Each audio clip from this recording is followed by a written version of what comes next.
Beleza.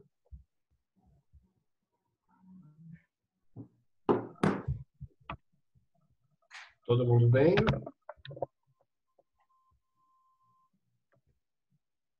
Vamos começar. Beleza. Então, sou Luiz Eduardo Riso, eu sou R3 da Emato. Para mim ficou incumbido de dar a primeira aula dos R3, que é uma aula meio difícil de dar, né, de quimioterápicos 1. A gente começou a ter contato com isso há pouco tempo, então aí os nossos mestres, quem puder ajudar, né, e, enfim, a enriquecer isso, já que a gente não tem tanta mão com isso. Mas vamos lá. São duas aulas para quimioterapia. Eu e o Watson vamos dar essas aulas. A primeira a gente combinou que seria como se fosse um overview de tudo, para a gente ter mais ou menos uma ideia do que está acontecendo. E o Watson a gente combinou que ele vai falar mais especificamente das drogas e dos tratamentos em si. Também não quis ter a ousadia, né, de resumir compêndios e compêndios de oncofarmacologia que existem. Então, eu fiz uma coisa um pouco mais didática e mais superficial, que eu acho que é o que a gente precisa saber nesse momento, tá bom? Então, começando, o que eu acho que a primeira coisa importante que a gente precisa saber ao estudar quimioterápicos é o ciclo celular. Então, começando da bolinha de dentro para fora, a gente lembra lá do ensino médio que a gente tem a intérfase e depois a gente tem a fase da mitose da célula, certo? A intérfase ela é dividida em três fases, o G1, o S e o G2. No G1, a célula está se preparando e crescendo e criando organelas para ela conseguir chegar lá na mitose, certo? No S é a fase de síntese, então ela faz síntese de DNA, ela duplica a cromatina dela, e aí ela passa por vários checkpoints, e a fase G2 ela é basicamente um grande checkpoint, onde o DNA é rechecado e checado novamente, e os erros são corrigidos, a célula para, então aí os erros são corrigidos, depois ela volta a entrar nesse ciclo até que vai culminar na mitose, que divide as células a partir da citocinese. Importante lembrar que algumas células ficam em quiescência, né? Que elas ficam com cromatina super condensada, com uma baixa atividade nuclear, que a gente denomina isso de G0, tá? Outra coisa importante da gente estudar também para estudar quimioterápicos é a carcinogênese. Carcinogênese é um processo extremamente complexo e não muito bem compreendido, senão a gente já teria muito uma cura para o câncer, né? Mas existem didaticamente essas três fases, certo? Então, você tem primeiro você tem um proto-oncogene, que são aqueles genes que regulam a proliferação celular, tanto supressores como, digamos assim, promotores. Eles vão sofrer um hit oncogênico. Então, o proto-oncogene vira um oncogene. Ou seja, pode ser por fatores ambientais diversos, como derivados de benzeno ou o próprio tabaco, enfim. Não estou falando só de neoplasias hematológicas, né? Então, você tem essa fase da iniciação, que é onde você tem um hit oncológico, oncogênico.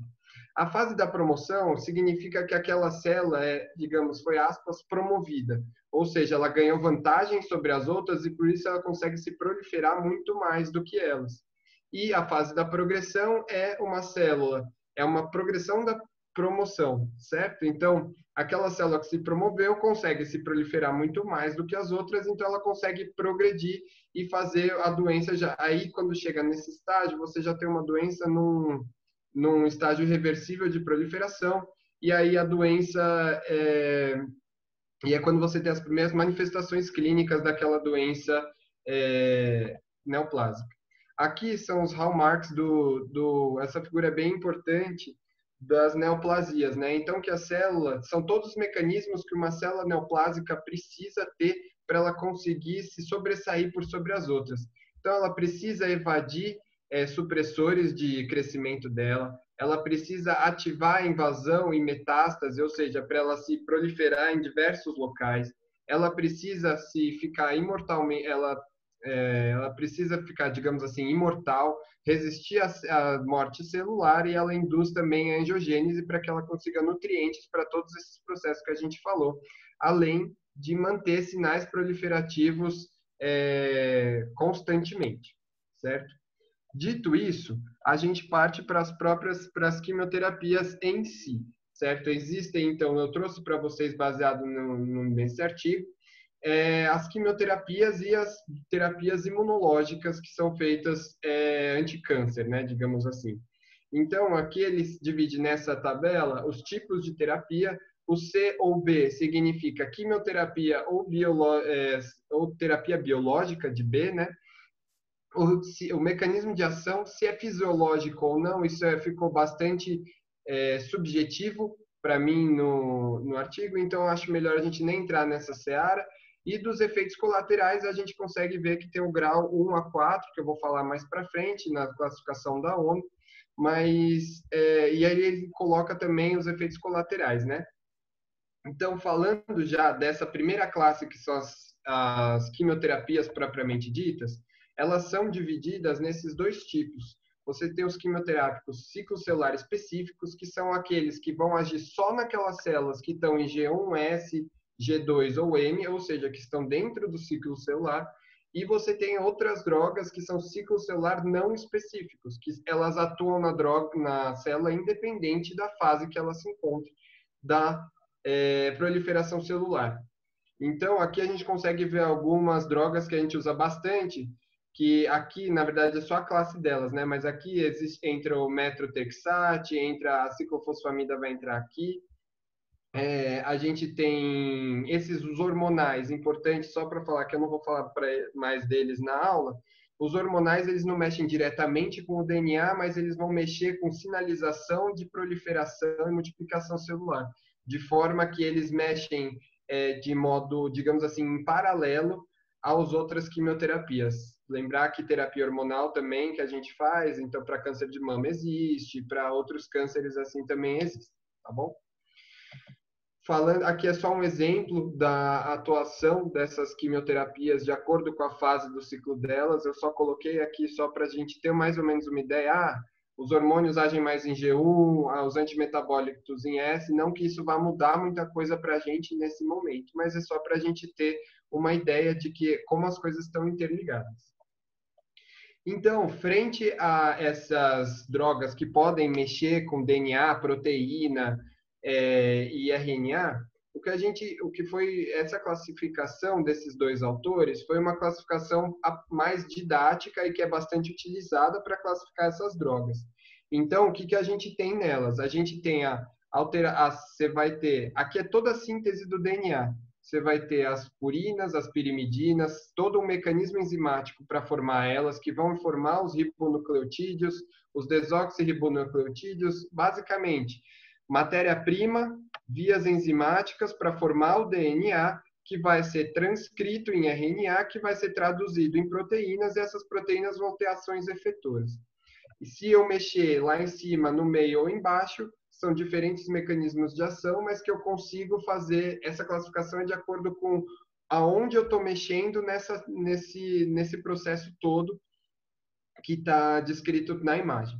Então, a primeira classe desses medicamentos quimioterápicos que a gente vai falar rapidamente são os que mexem na matéria-prima, digamos assim, que são os antimetabólitos. Os antimetabólitos, eles vão alterar o substrato, ou seja, eles dificultam enzimaticamente, voltando aqui, eles vão dificultar a síntese de purinas e pirimidinas, então eles vão mexer na matéria-prima. Sem matéria-prima adequada, a gente não faz um produto bom e não consegue, então, fazer com que a célula se divida. Significando que você mexe lá na base para você não conseguir dividir a célula. Então, você tem o metotrexate, que é um análogo de ácido fólico, os análogos de purina importante que a gente vê bastante, a fludara e a cladribina, e a citarabina, o análogo de pirimidina, que são a citarabina e a gencitabina, certo? A próxima classe de medicações são os alquilantes, que são um dos mais famosos e mais utilizados das quimioterapias. Eles vão fazer lesão direta ao DNA, tá bom? A lesão que eles vão fazer no DNA, eles fazem por ligações, essas drogas vão se ligar aos filamentos de DNA, de forma que eles formam pontes, pode ser na mesma fita, entre fitas ou entre hélices diferentes do DNA. que acontece quando você tem essa ligação? Essa ligação, ela é uma ligação covalente de alquilação, que chama.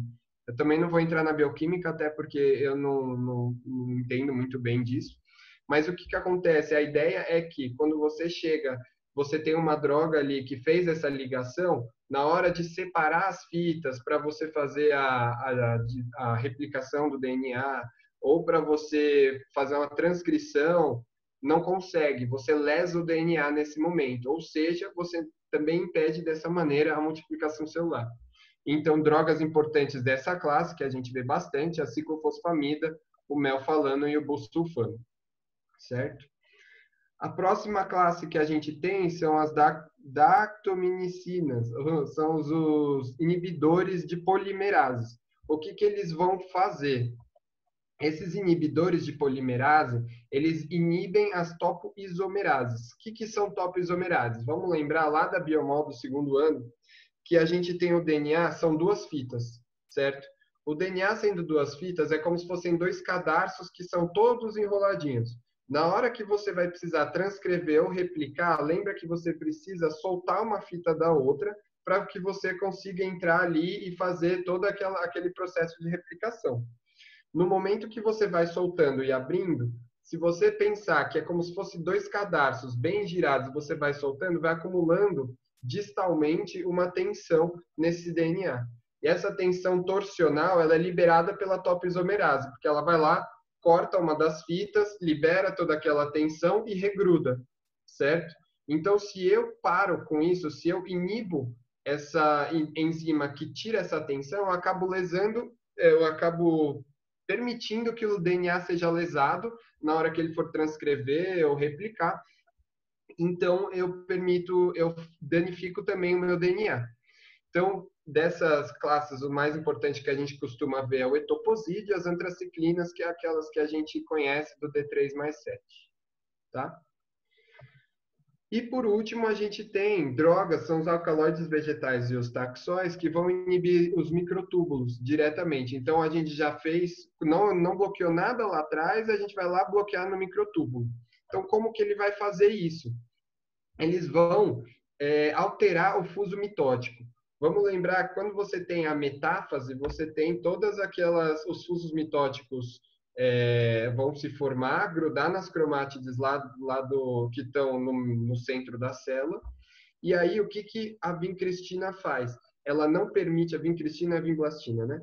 Eles não permitem que os dímeros do microtúbulo se polimerizem. Então, você não forma microtúbulos. Então, fica um monte de cromossomo ali no meio, não divide e não dá em nada, aquela célula ela morre, certo? E já o taxol, o que ele faz? Ele vai permitir que você forme esse fuso, mas esses fusos, eles são, pelo taxol, estabilizados de tal maneira que você não consegue desfazê-los. Então, a célula para em anáfase e também morre, certo? Temos também os inibidores de moléculas pequenas, digamos assim, nessa tradução meio tabajara aí, que vão ser aquelas drogas que vão inibir a transdução do sinal tumoral. Então, vamos lembrar que a gente tem várias delas, então, o ruxolutinib, que é o Jakavi, ele inibe a janusquinase 1 e 2, então ele para a sinalização aqui. O bortezomib e o carfilzomib vão inibir o proteassoma, então eles param também a sinalização aqui. Você tem o imatinib, que para a sinalização da tiroidecitoquinase do BCR-ABL, entre outros. Você tem os anticorpos monoclonais, que é a imunoterapia, certo? Os anticorpos monoclonais são o maior, digamos assim, dos últimos anos, das maiores descobertas, maiores investimentos, e que são muito importantes porque eles são terapias extremamente específicas, eles agem de diversas maneiras. Eu trouxe essa figura que mostra as diversas maneiras que eles agem. Então, vamos lembrar, vamos só dar uma olhadinha aqui. Então, eles podem ativar a citotoxicidade via célula NK, via complemento, eles podem inibir a dimerização do receptor de forma que ele não vai conseguir receber um sinal, podem induzir apoptose, inclusive podem estar conjugados a radiofármacos e outras drogas que fazem com que isso internalize dentro da célula tumoral e ela fique ou mais radiosensível, ou enfim, seja sujeita a algum outro dano. Dos anticorpos monoclonais, é importante a gente saber a nomenclatura deles, que eles são desde OMAB, XIMAB, ZUMAB e UMAB. E isso significa o quê? Para que saber isso é importante? Porque quanto mais, digamos, para a direita de vocês, né, mais humanizado, digamos assim, é esse anticorpo. Então, menos reação ele vai fazer, ele vai ser melhor adaptado ao organismo que a gente vai colocar, o paciente, certo? Então, vamos lembrar que o rituximab, que é uma das poucas drogas que a gente costuma ter bastante contato, né?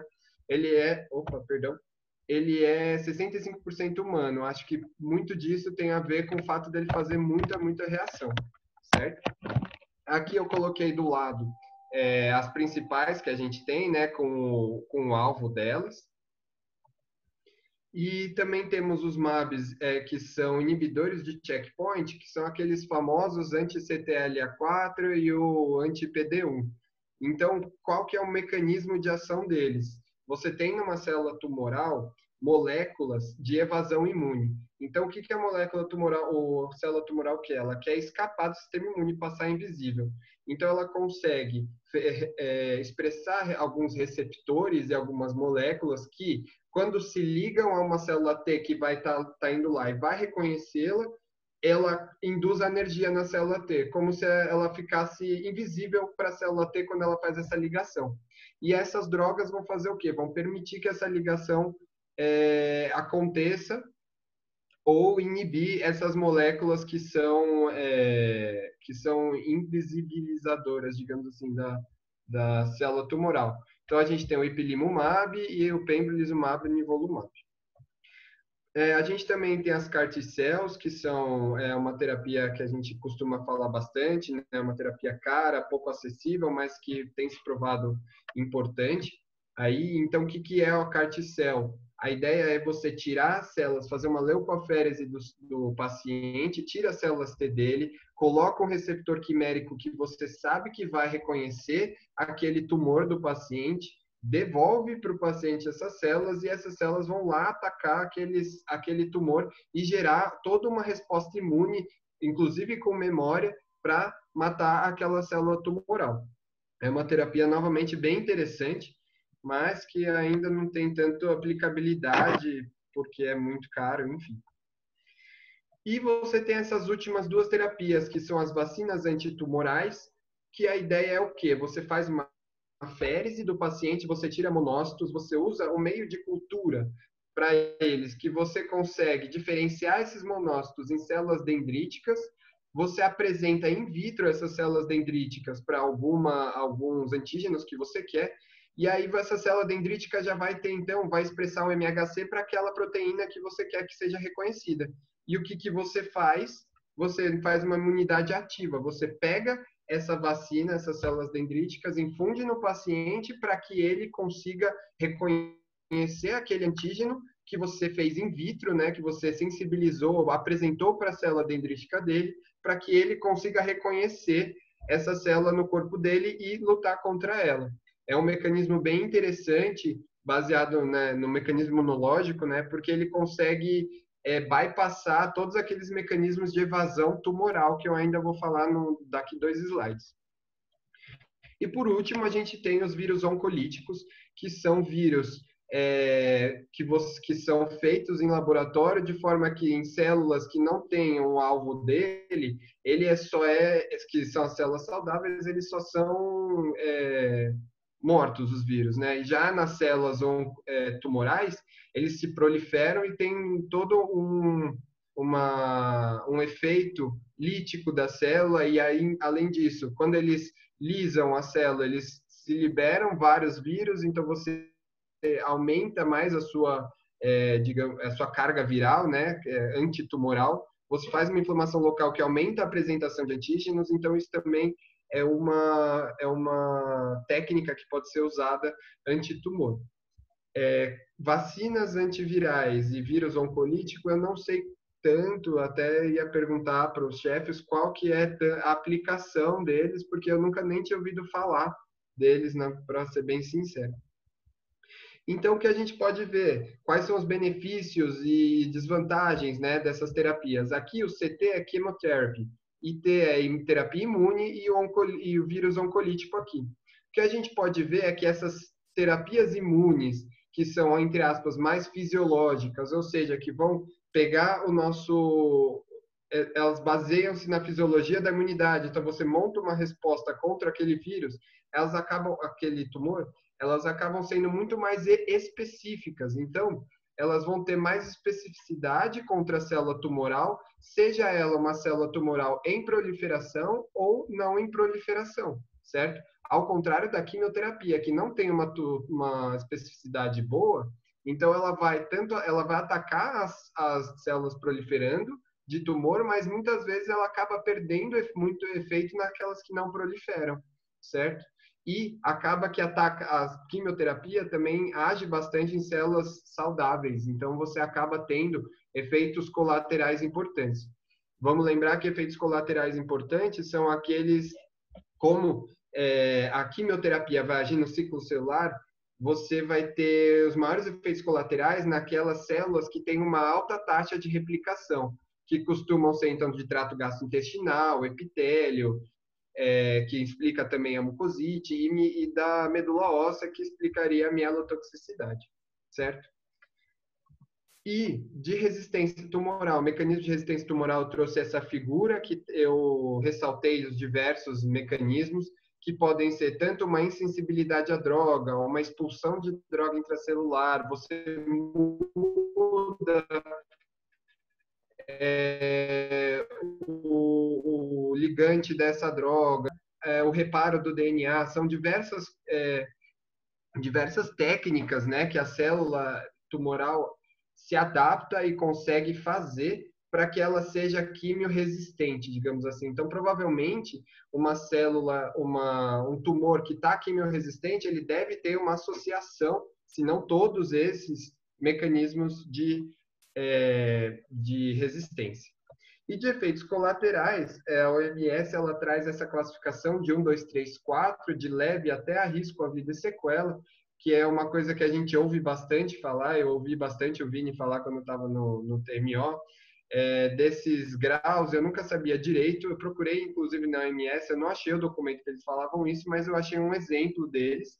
Então, eu trouxe esse exemplo, né, da náusea e vômito, que só tem náusea, o 4 são vômitos incoercíveis.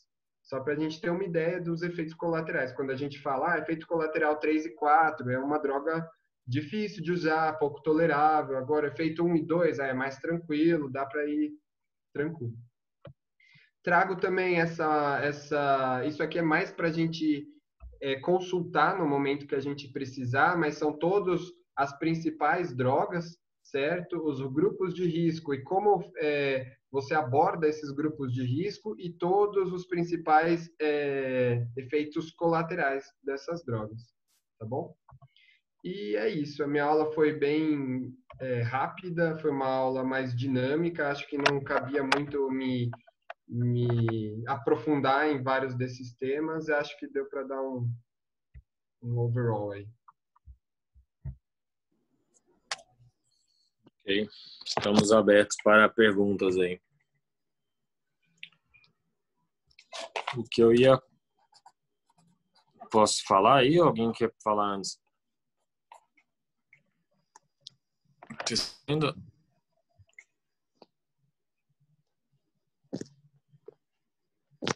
Tá ouvindo aí, Riz, ou não?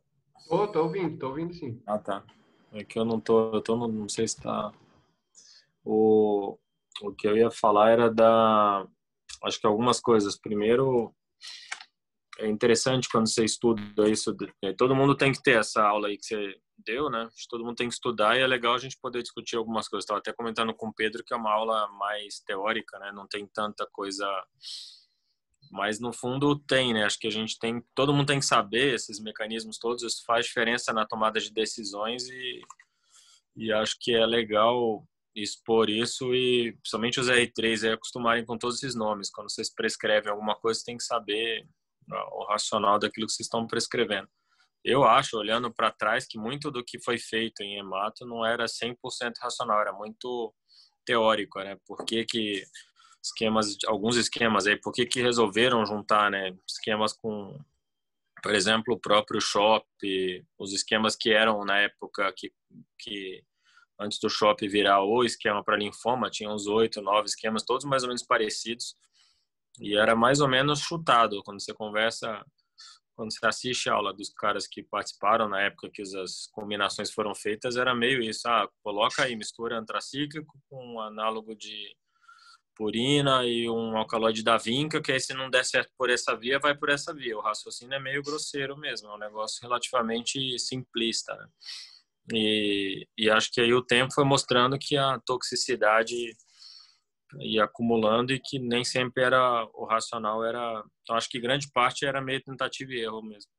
Mas nem sempre funciona, né? Quando você faz um raciocínio e fala, então essa droga ela funciona melhor em fase S, e, por exemplo, o Flag, achavam na época que era sensacional a ideia. Você põe todas as células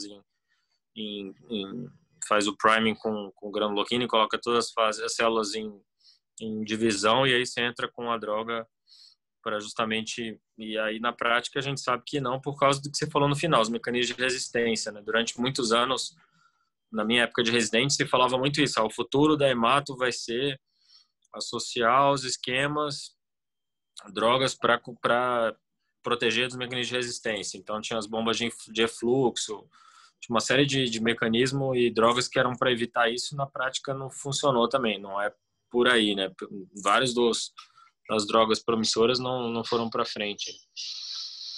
Você comentou também só um comentário que eu ia fazer da bendamustina, que é uma droga meio diferente, né? Você falou de cladribina e fludara, que são os análogos de purina, e a benda é um alquilante com propriedade análogo de purina.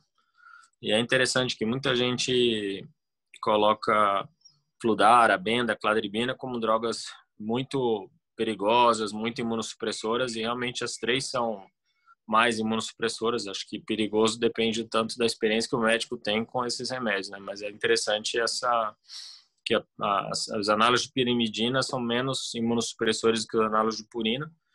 Ao mesmo tempo, tem um medo grande de segunda neoplasia com o uso de fludarabina, apesar de que faz mais sentido segunda neoplasia com alquilante do que com análogo de purina. Então, e certamente a fludarabina é sempre usada junto com análogo com um alquilante, que é a ciclofosfamida, né? Então ninguém pode ter certeza que é a fludarabina e que foi o causador. É uma discussão, mas é só ilustrando as coisas que você falou. Para que a gente tem que saber isso? É mais ou menos para entender por exemplo, todos os alquilantes e os inibidores de topoisomerase são associados ao risco de segunda neoplasia, e faz sentido, né? Lesa o DNA, você consegue entender o mecanismo. Agora, em outras drogas que você não sabe se ela por si causa o efeito ou se é pelo fato de estar associada a uma dessas drogas, eles potencializam o efeito, alguma coisa nesse sentido. E o que mais que você tinha falado? Eu tinha anotado para... então, aí dos novas drogas, que eu acho que das antigas, eu não sei se os residentes querem perguntar, ou se todo mundo já está acostumado com... Que eu não tô com... Acho que no chat ninguém perguntou nada, né? Eu acho que quando você fala lá que os anticorpos monoclonais foram...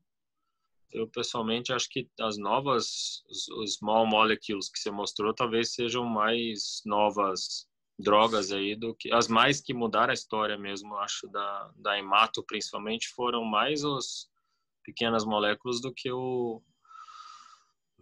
os monoclonais, na minha opinião aí, porque realmente não tem nem comparação, né? O impacto do imatinib na leucemia mieloide crônica e o impacto do rituximab, por exemplo, em neoplasia linfóide B é bem menor, assim. Acho que existe, sem dúvida, foi importante, mas não se comparem. Quando você olha mesmo outras drogas, né, o ibrutinib, agora o venetoclax recentemente, tem várias medicações que foram surpreendentemente efetivas aí. E acho que a gente está caminhando para isso, né? Em várias doenças, por exemplo, LLA, você pode usar ponatinib e blinatumomab em primeira linha, por exemplo. Então, você associa dois mecanismos não quimioterapia, e aí se olhar LMA, você trata com azacitidina e venetoclax, ou mesmo possivelmente alguma associação de venetoclax com alguma coisa no futuro melhor até do que hipometilantes. Então acho que a a evolução aí está maior ainda do que é. Ou mesmo se olhar a importância da lenalidomida aqui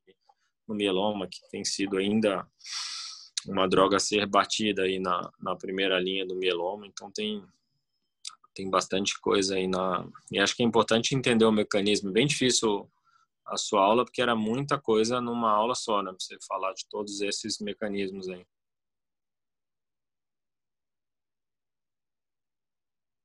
Eu acho.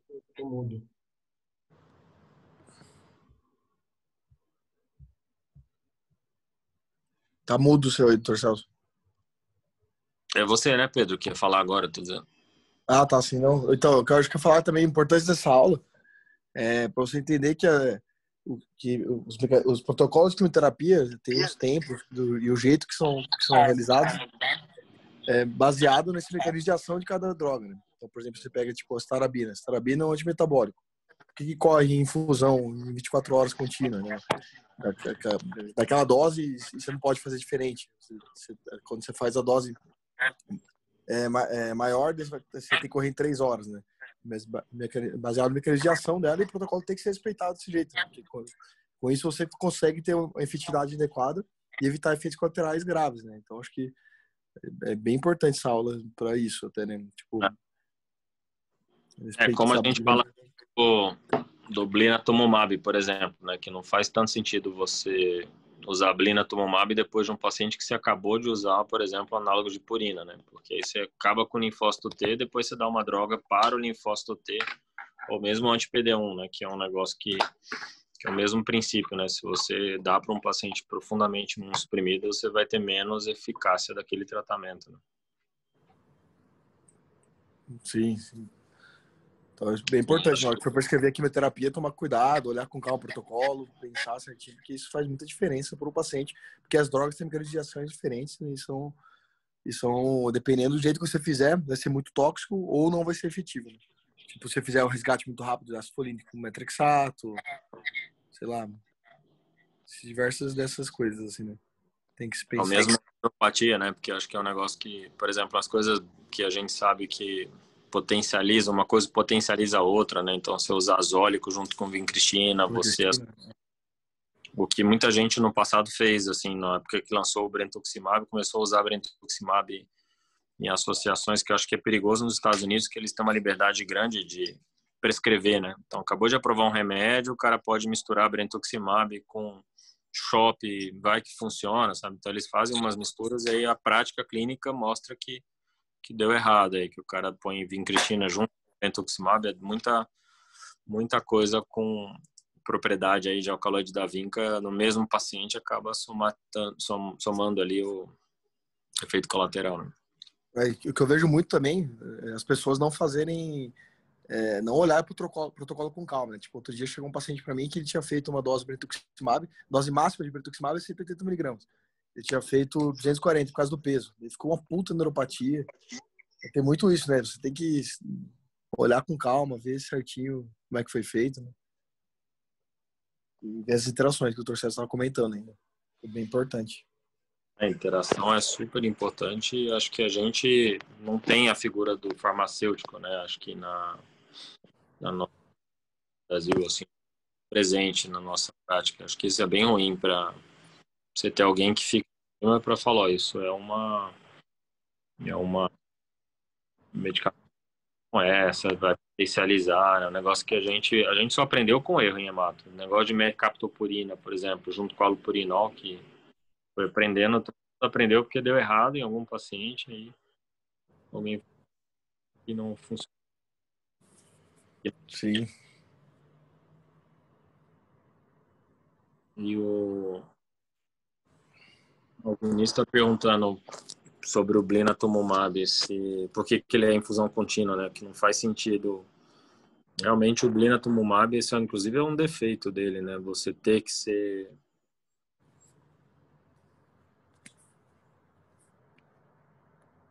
Professor, ficou mudo de novo.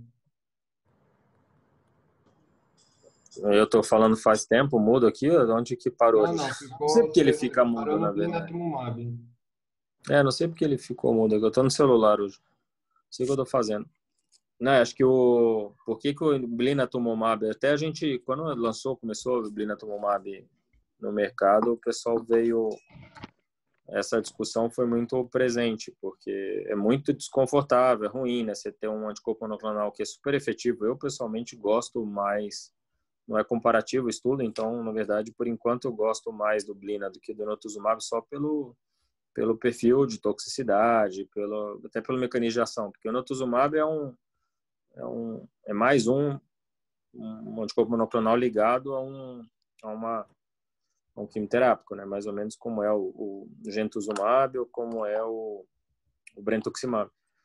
O blinatumomab, o fato de ser BiTE, eu acho que esse bi específico, ele é inteligente, é um princípio que é o mesmo aplicável às CAR T-cells, né? Você levar o linfócito T e aí a explicação eu lembro que a gente teve problemas de toxicidade neurológica e tal, e é difícil entender o motivo pelo qual ele tem que ser dado em infusão contínua. Você não poderia infundir todo o volume do produto e ele circular uma vez que é um anticorpo, né?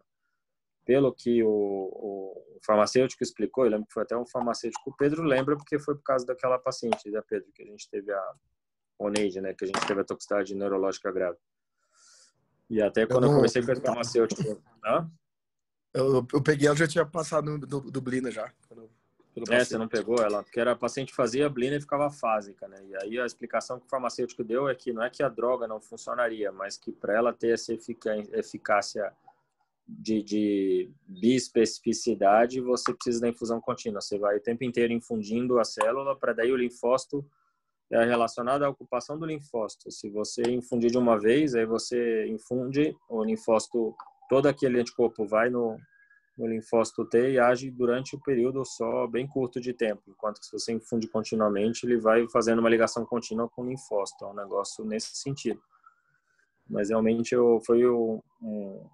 acho que não tem uma explicação mais aprofundada do que essa.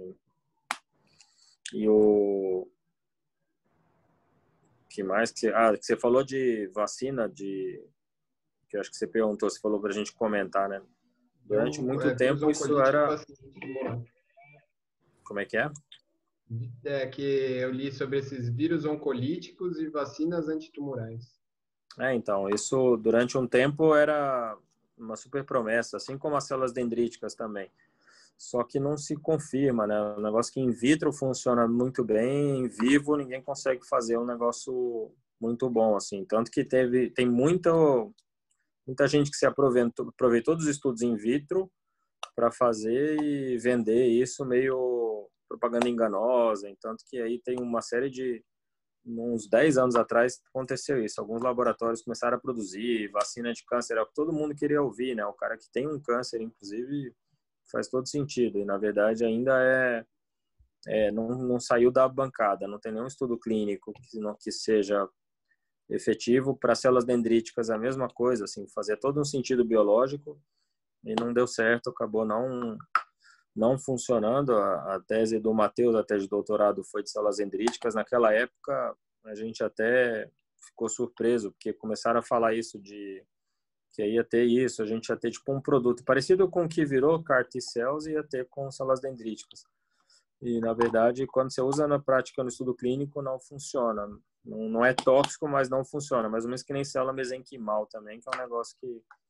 E acho que as vacinas seguiam o mesmo caminho. Acho que é bem mais complexo, né, do que... Por isso que eu fiz aquele comentário no começo ali, né, que você pegava... Você faz todo sentido na teoria, né? Então, vamos colocar tal droga com tal droga, ou fazer, por exemplo, que acho que uma coisa interessante para a gente comentar também da sua aula é a história do Foundation, que muita gente usa um conceito mais de onco do que de hemato, mas que você pega um tumor e aí faz lá um painel de genes, um NGS, e descobrir todas as vias que estão importantes daquele tumor. E aí você vai e usa os inibidores para cada uma daquelas vias.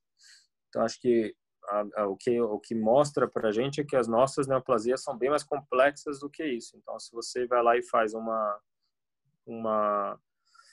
encontra que a pessoa tem lá uma mutação de MEC ou de BRAF ou de qualquer via de sinalização ou IDH ou e tal, não é usando um inibidor daquela única via, sendo que tem outras 12 que estão comprometidas, que vai resolver. Então, acho que é mais ou menos parecido. Quando você faz uma vacina contra um determinado antígeno, não resolve. Você teria que fazer uma coisa um pouco mais... Por isso que acho que CAR T-cells faz sentido, porque resposta T é uma resposta complexa e não é uma coisa de anticorpo, né? Então, acho que essa é mais ou menos as células dendríticas e linfócitos NK, tudo que não for específico, talvez faça mais sentido do que coisas muito específicas para uma ou outra via de ativação, né? Mas não tem nada, não tem nenhum trabalho, acho que nem é uma promessa. E é um negócio que foi uma promessa, acho que numa revisão de aula, a gente sempre comenta isso, mas na prática não se mostra promissor, não. Quando eu era residente também, eu lembro muito bem que tinha uma R+, que era super estudiosa e aí ela falou, posto todas as minhas fichas na terapia gênica. Daqui a uns 5 anos a gente não vai mais fazer quimioterapia, vai ter terapia gênica para todas as doenças da hemato. Também não foi o caso, né? Então acho que tem um estudo clínico aí que é o que realmente confirma ou ninguém esperava. Por isso que eu falei que acho que essas pequenas moléculas foram uma grande surpresa. Acho que ninguém esperava que você inibindo a apoptose ia ter um resultado tão bom. Ou você inibindo, por exemplo, o proteasoma, lá no caso do bortezomib ou carfilzomib. Acho que vários das drogas aí que foram aparecendo em hemato, enquanto que outras que a gente achou que seria uma grande promessa, não dão em nada. Então, você vê que é bem complexo. Por isso até que eles justificam o preço dos remédios assim, né? Que foram 10 anos estudando High-Deck, por exemplo, que é um negócio que todo mundo achou que ia entrar e realmente participar do nosso tratamento de hemato, e acaba que não se confirma, né? A romidepsina, por exemplo, que era uma promessa também, uma época para linfoma T, não se confirmou. Tem um pralatrexato, que é um antimetabólico também, que também parecia que ia ser. Então, várias coisas você vai vendo, naquele ano o negócio está parecendo que vai ser bom e não confirma depois como sendo realmente efetivo. Acho que não tem jeito, não dá para a gente prever, né, qual terapia vai ser melhor do que a outra até que isso seja testado mesmo.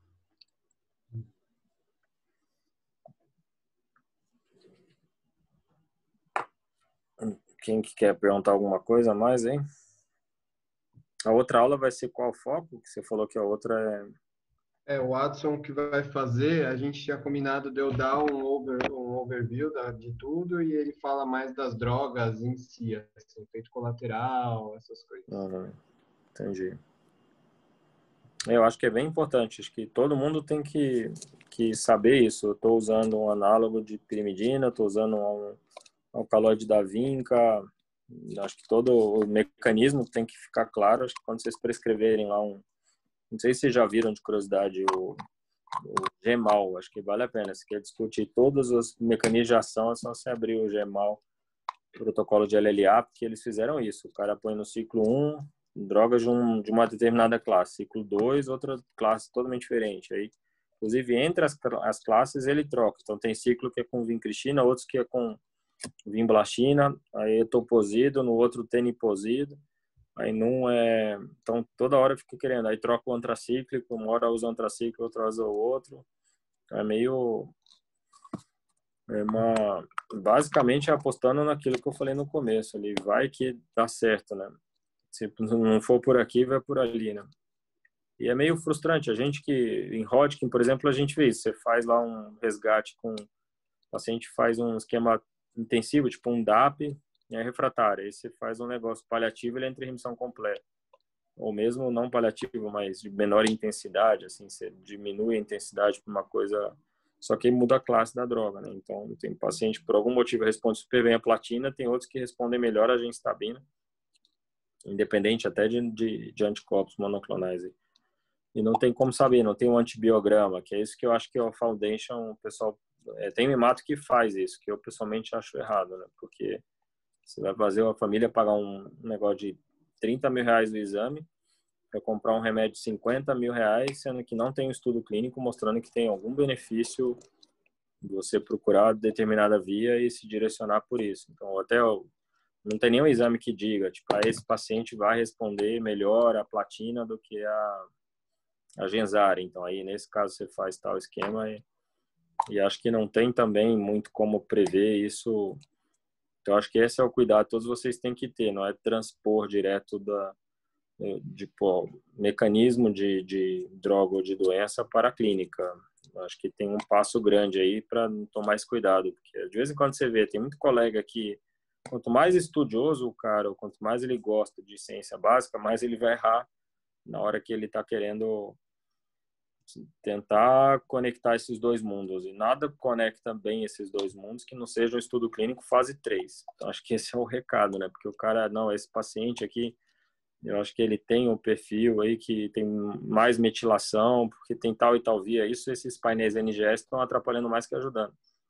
Esse paciente aqui, ele tem IDH e tem DNMT3A. Então, em vez de fazer Down-ERA-C, vamos fazer hipometilante.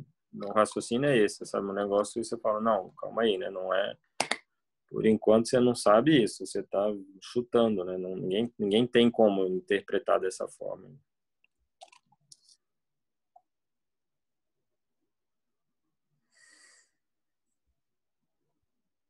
Mais alguma coisa aí?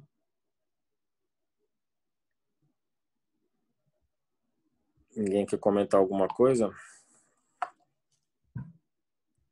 O Vinícius não tá hoje aí. Cadê a Raíssa? Tá aí? Raíssa tá, né? Tô aqui. Representa aí o Vinícius, então. Faz um comentário seu aí. Ah, já falaram tudo, já. Tá enchendo o saco, tranquilo. Então tá bom. Podemos acabar então, Riso? Você que é o speaker aí. Sim, pô, eu só recebo ordens aqui. Então tá bom. Tchau, tchau, gente. Boa Boa noite. noite. Obrigado, pessoal.